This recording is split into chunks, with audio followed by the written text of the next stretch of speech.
Captain America. You know that really hot blonde dude whose only real superpower is having big muscles? Ding. Well, you probably know the hunk behind the rarely worn mask as resident hottie, Chris Evans. Seriously, that dude's hot. He is hot. Like Human Torch hot.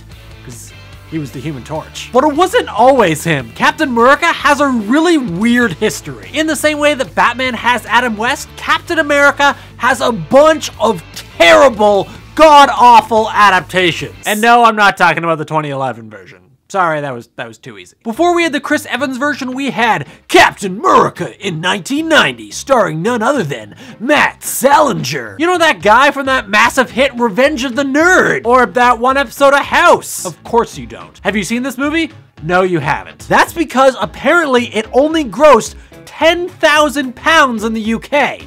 That's like 22,000 real dollars. Canadian dollars. Haha, suck it, America. Just look how chipper Red Skull is about it all. He's so happy about being evil. And the weird thing is that Captain America is hardly in the movie. It's pretty much just sad Steve Rogers walking around in a trench coat being sad. Also, he's strangely always driving off and abandoning his friends in the middle of nowhere. Potentially the weirdest part of the movie is the fact that most of the combat involves Captain America just rolling around, shielding himself from bullets that bad guys only shoot at his shield. Like, why bother? It's kind of a catch-22. Even worse are the 2 live-action straight-to-TV movies that CBS made in 1979. At least Matt Salinger's costume somewhat resembled Captain America. Look at this guy. Who's that? This time, played by the guy from the hit movie The Howling 2, Your Sister is a Werewolf, comes such heroics as pulling a guy out of a dune buggy, making a slip and slide, sliding down rails, fighting dogs, listening to advice from old ladies, saving the people of industrial America, where no one actually lives, getting into knife fights with gang members, terrible wire jumps, pooping an American flag parachute.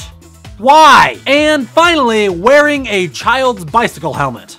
That's just weird. Also, he had a clear fiberglass shield, which you could see bending drastically like all the time. So much for being indestructible. And then there's the really weird 1944 Captain America. It's a black and white serial and plays out pretty much identically to every single other black and white serial ever. They're all the same. And like other serials in the 40s, it pretty much exclusively takes place in hotel rooms and barns. We see Captain America slowly opening doors, pretending to be dead to fool bad guys. And the weird thing is, he doesn't even have the freaking shield. He just has a gun that he straight up murders people with. Also, his name is Grant Gardner instead of Steve Rogers, for literally no reason at all. And if that wasn't enough, Captain America is heavily featured in the Marvel Universe Live stage show that's apparently happening, like, right now. It's a mix between Cirque du Soleil, freaking Rocky Horror Picture Show Live, and a crazy dance rave. But unfortunately, Cap's stage presence doesn't stop there. In 1985, there was an ad posted looking for a young girl or woman to star in the upcoming Captain America musical. Which sounds pretty awful, but it does get worse. Trust me. Instead of the musical focusing on his career of badassery, ass-kicking, and world-saving, instead, it would take a look at a Captain America that was going through a midlife crisis while his girlfriend was running for president. The musical, fortunately or unfortunately, never ended up happening, and while it sounded pretty awful, its representation of America was probably a bit more realistic than the hunky Chris Evans version. What are some weird histories you guys want me to look into in a future video? Let me know in the comments and I'll do my best to check it out. If you haven't already, be sure to click right on my face to subscribe. And as always, thanks for watching.